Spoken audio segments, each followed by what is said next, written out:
बहुत दूर ऊंचे ऊंचे पहाड़ों और घूमती हुई नदियों के बीच एक ऐसा जंगल था जो किसी और से अलग था। यह जंगल अपनी खुद की एक स्टोरी सुनाता था, एक ऐसी स्टोरी जो हर किसी को सुनाई नहीं देती थी।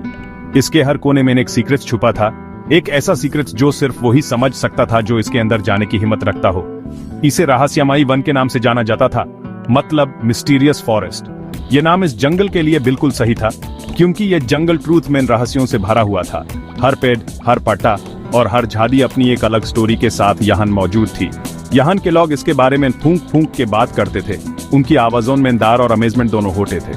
उन्होंने अपने पूर्वजों से इस जंगल के बारे में कई कहानियां सुनी थी, और उन कहानियों ने उनके दिलों में एक स्ट्रेंज सा डर भर दिया था। कहा जाता है कि जो भी इस जंगल में गया वो कभी वापस नहीं आया। ये बात सुनने में जितनी स्ट्रेंज लगती थी उतनी ही ट्रूथ थी। लोगों का कहना था कि यह जंगल अपने अंदर जाने वालों को अपनी स्टोरी का हिस्सा बना लेता था और फिर उन्हें कभी वापस नहीं आने देता था। कुछ लोगों का कहना था कि यह जंगल अलाइव है, इसके पेड़ हवा से नहीं बल्कि अपनी मर्जी से हिलते हैं। ये बात सुनने में जितनी स्ट्रेंज लगती थी उतनी ही ट्रूथ थी। लोगों ने देखा था कि ये पेड़ बिना हवा के भी हिलते थे, जैसे कि वो अपनी मर्जी से हिल रहे हो। दूसरे लोग स्ट्रेंज और घरेलू क्रीचर्स के बारे में बताते थे, जिनकी आंखें जंगल में चमकती रहती हैं। ये क्रीचर्स इतने स्ट्रेंज थे कि उन्हें देखकर किसी भी इंसान का दिल दहशत से भर जाता था। उनकी आंखें अंधेरे में चमकती थी, जैसे कि वो किसी को देख रहे हो। लेकिन यह जंगल एक स्ट्रेंज सी कशिश भी रखता था। एडवेंचरस लोगों को अपने राजों का पता लगाने के लिए बुलाता था। यह कशिश इतनी ज्यादा थी कि कई लोग अपने डर को भूलकर इस जंगल में चले जाते थे, सिर्फ इसके राजों का पता लगाने के लिए। गांव वाले इसके करीब जाने से भी मना करते थे। उन्होंने अपने पूर्वजों से इस जंगल के बारे में कई कहानियां सुनी थी, और उन कहानियों ने उनके दिलों में एक स्ट्रेंज सा डर भर दिया था। वो लोग जो इस जंगल के करीब जाते थे, उन्हें गांव वाले रोकने की कोशिश करते थे। वो पुरानी कहानियां सुनाते थे जो पीढ़ियों से चली आ रही थी। ये कहानियां इतनी पुरानी थी कि उनका असल ट्रूथ क्या था यह कोई नहीं जानता था। लेकिन इन कहानियों ने लोगों के दिलों में एक स्ट्रेंज सा डर भर दिया था, जो आज तक अलाइव था। हर स्टोरी डर से भरी हुई थी और रहस्यमयी वन के खतरों के बारे में चेतावनी देती थी। ये कहानियां सुनने में जितनी स्ट्रेंज लगती थी उतनी ही ट्रूथ थी। हर स्टोरी में एक ऐसा सीक्रेट छुपा था जो इस जंगल को और भी ज्यादा रहस्यमयी बनाता था। लेकिन हवा में उड़ने वाली बातें और कहानियों को कब तक अनसुना करे। एक ना एक दिन किसी ना किसी की क्यूरियोसिटी उस डर से बड़ा हो जाती थी और वो इस जंगल में चले जाते थे। ये क्यूरियोसिटी इतनी ज्यादा थी कि लोग अपने डर को भूलकर इस जंगल में चले जाते थे, सिर्फ इसके राजों का पता लगाने के लिए। ये तो होता था कि एक ना एक दिन किसी का क्यूरियोसिटी उस डर से बड़ा हो जाएगा, और जब वो दिन आएगा तब ये जंगल अपनी एक नई स्टोरी सुनाएगा, एक ऐसी स्टोरी जो शायद पहले किसी ने नहीं सुनी होगी। ये जंगल अपनी कहानियों से भरा हुआ था, और ये कहानियां सुनने के लिए लोग हमेशा तैयार रहते थे। रहस्यमयी वन के एक छोर पे एक गांव था जहां लोगों की जिंदगी शांत और सुखद थी।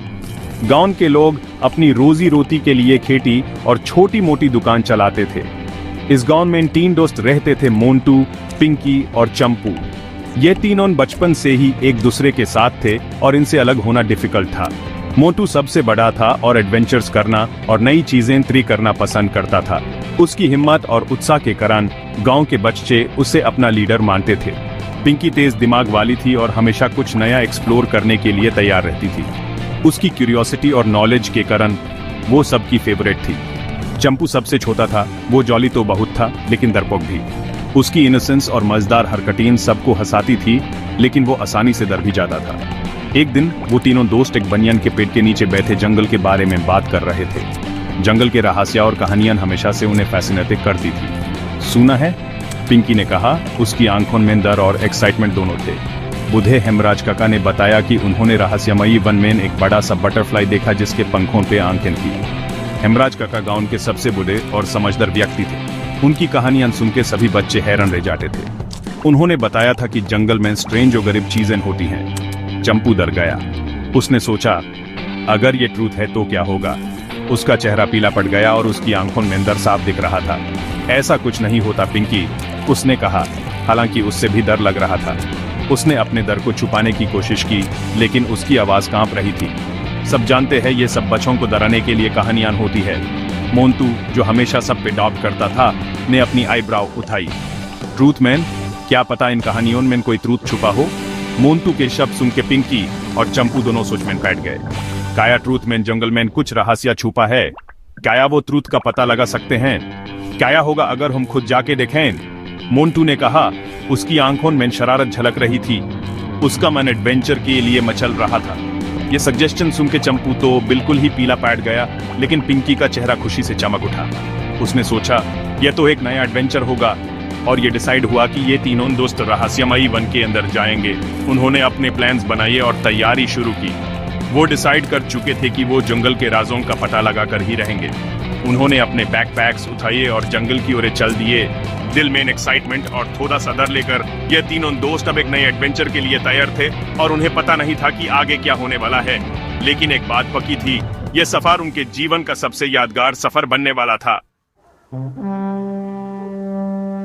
जैसे ही सुन की पहली किरण ने आसमान को छुआ, तीनों दोस्त जंगल की तरफ निकल पड़े। सबने अपने अपने बग में खाना पाक किया था, रोटी, फल और थोड़ी सी गुड़। जैसे ही उन्होंने रहस्यमयी वन में कदम रखा, उन्हें अजीब सी खुशबू आई फूलों और मिट्टी की। सन की किरणें पेड़ों से छनकर आ रही थीं, जिससे लंबी लंबी परछाइयां बन रही थीं। चंपू, जो अब डरने लगा था, पिंकी से चिपक गया। क्या तुम्हें यकीन है कि यह सही है? उसने धीरे से पूछा। उसकी आवाज पेड़ों की आवाज में डूब रही थी। मोंटू, जो आगे आगे चल रहा था, हंसते हुए बोला, रिलैक्स चंपू। उसने कहा, हम साथ हैं, काया ही होगा। उन्हें क्या पता था कि जंगल में ऐसे ऐसे सीक्रेट्स छुपे हैं जिसकी उन्होंने कभी इमेजिनेशन भी ही नहीं की होगी। हर कदम के साथ वो अपनी वर्ल्ड से दूर और एक एज वेयर में पहुंच रहे थे जहां ट्रूथ और स्टोरी में फर्क करना डिफिकल्ट था। जैसे जैसे वो रहस्यमयी वन में आगे बढ़ते गए, जंगल उनके आसपास अलाइव होता गया। हर कदम विंग्स उन्हें कुछ नया और चमत्कारी देखने को मिलता था। पेड़ों की झाड़ियों में से स्ट्रेंज सी आवाजें आ रही थी, जैसे कोई छुपी हुई वर्ल्ड उन्हें बुला रही हो। पेड़ शोर करने लगे और हिलने लगे। उनकी ब्रांचेस ऐसे फैल रही थी जैसे वो बड़े बड़े हाथ हो। हर एक टहनी अपनी स्टोरी सुना रही थी, और उनकी पत्तियों की सरसराहट एक मधुर गीत जैसी लग रही थी। सुन की किरणें पेड़ों से होते हुए स्ट्रेंज और कलरफुल फूलों पे पैड रही थी, जिसे वो चमक रहे थे। ऐसे लग रहा था जैसे वो फूल किसी दूसरी वर्ल्ड से आए हो। उनकी रंगत इतनी तीखी थी कि आंखों को चुंधियाने वाली थी। अचानक पिंकी ने एक छोटी सी चीख मारी। उसकी आंखें बड़ी हो गई थी और उसका चेहरा अमेजमेंट से भर गया था। देखो, उसने आगे एक जगह की तरफ इशारा करते हुए कहा। उस जगह विंग्स कुछ ऐसा था जो उन्होंने कभी पहले नहीं देखा था। वहां सनशाइन में कुछ खरगोश खेल रहे थे। वो खरगोश इतने प्यारे और चंचल थे कि उन्हें देखकर सबके चेहरे विंग्स मुस्कुराहट आ गई।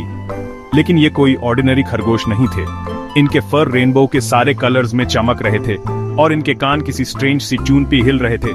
ऐसे लग रहा था जैसे वो किसी जादू से बने हो। चंपू का तो मुंह ही खुला का खुला रह गया। उसने कभी सोचा भी नहीं था कि ऐसे रंग बिरंगे खरगोश भी हो सकते हैं।